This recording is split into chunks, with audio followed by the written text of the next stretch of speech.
Hello, everybody, and welcome back to Taste of Reality. My name is Queen E. For those who don't know me, I'm so used to saying this now. It's like second nature. This is, and then I have a brain fart. Oh my gosh, I almost said Ready to Love.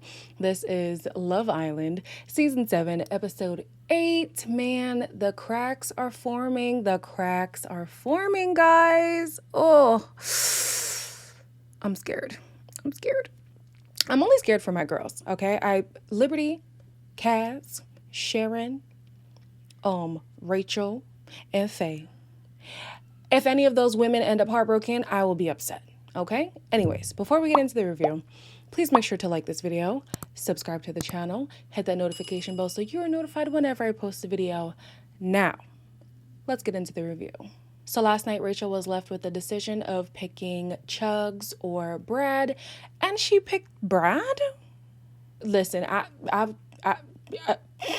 have no words. I did not expect that at all. And while Chugs is on his way out, I'm just wondering, UK, how can we get Hugo to follow? Because personally, I don't understand why he's still here. He's kind of taking up space at this point, but we move.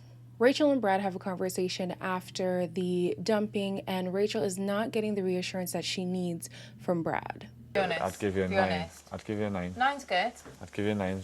Room for improvement. I'm joking. I said it in the last video, he is going to jump ship. He's giving me, I'm into you for right now, and once my type comes in, even though he says she's her type, I feel like there would be more action behind it. It's one thing to say it, and it could be true. It could be true. He keeps saying it, so we'll just have to believe him. But I'm not seeing any action behind it, like him really trying to pursue her and being like, yo, let me do a little romantic thing over here. Let's have a moment together. Let's talk about actual life and not just villa stuff. Like, let me get to know you more. Let me get to explore whether we could be an actual relationship, especially because he talks about relationships a lot. He talks about how he wants to build off of a friendship and he wants somebody to be honest with him and they can just, you know, he just talks like somebody who would be more proactive when it comes to pursuing a woman. So the fact that he's not doing it, but also saying that she's his type is giving me, I'm here for now with you and I'm going to move on later. So Toby is asked what he's looking for in a woman, and the poor thing genuinely doesn't know. I'm overthinking every single bit. Of course, yeah. Because I don't know how I'm supposed to feel, how I'm supposed to think, how I'm supposed to do anything. I found it funny how Jake was basically saying, if you feel something, say something, when he is the emperor of not saying how he feels. He is the only person who truly has doubts about like his partner. And here's the thing, I wanted to make a contrast between Toby and Jake. Jake knows he's on the fence and is ready to leave at the first chance he gets. Toby genuinely is confused on whether or not Kaz would be the woman for him, mainly because of his lack of experience. So fine, we'll give him the pass. But Jake knows what he's doing. And he knows that he's keeping Liberty around for now. And I'm not liking him. He's pissing me off. Yeah? I think I officially don't. He's really, So Toby pulls Kaz for a chat on where they are in their connection. And we're making progress.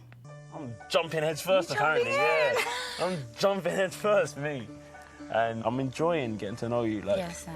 They agree to give their relationship a proper go, and let's not get caught up in the lovey-dovey, okay? At the end of the day, I do not want Kaz to settle. If Toby really is the one, if they have these deep conversations and see that, yes, they truly are compatible and they can make a relationship work, then cool. Do I see that happening? No. So I need my girl to really like take a deeper look at Toby and whether or not they are actually good for each other. Yes, you have the butterflies. Yes, you want the cuddles and the kisses and, you know, have the full Love Island experience, but it's okay to also just be single. I know being single puts you at risk of being dumped from the island, but I'd rather be dumped than be miserable with something where it's like, dang, I wasted my time. So the hideaway goes to Jake and Liberty. Jake. and Liberty. And you guys already know how I feel about him, so I can't even focus on these two. I just need to move on. For another one of my favorites, Faye, the connection with her and Liam is starting to fade. You're not connecting with him? It's not, I don't feel like really like I'm connecting with anyone in here. It's clear that there is a connection between these two physically.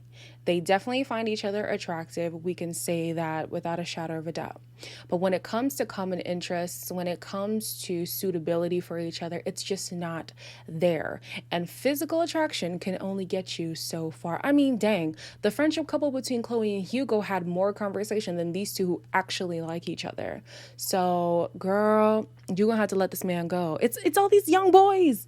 It's these young boys, and I don't want to blame it on their age, but like, I'm sorry, Kaz, Faye, Sharon, like Rachel, you guys are on a different caliber. You guys are, these are not your men. They're not. Not me getting mad. It's just a TV show, girl. But man, I just want my girls to win, and these men are not it. Now, I'm on the fence on whether or not Aaron and Sharon are going to make it in the long run. However, I do appreciate the types of conversations they've been having on the show. They seem to be the only couple who is seen having conversations that go beyond the show. It's not always, I like you, you're my type. If somebody else comes, okay, we get it. How about real life stuff? You know, like there is life beyond the however many weeks you guys are in this villa. And even though near the end of the episode, we see Aaron kind of get cold feet because of Sharon's lifestyle, at least you're having these conversations. I think she needs someone a bit more.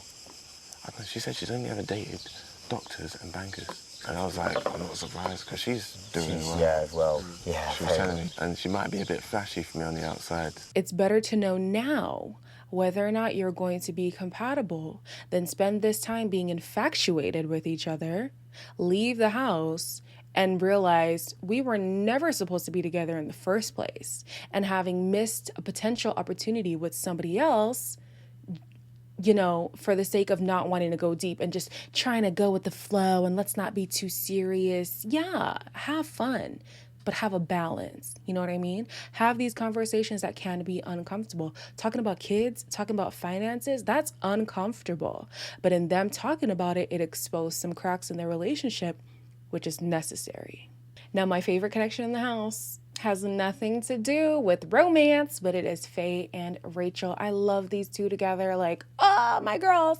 But unfortunately, Rachel is feeling very insecure with Brad. He said, I've tried it with everyone. I know what I want, you're what I want.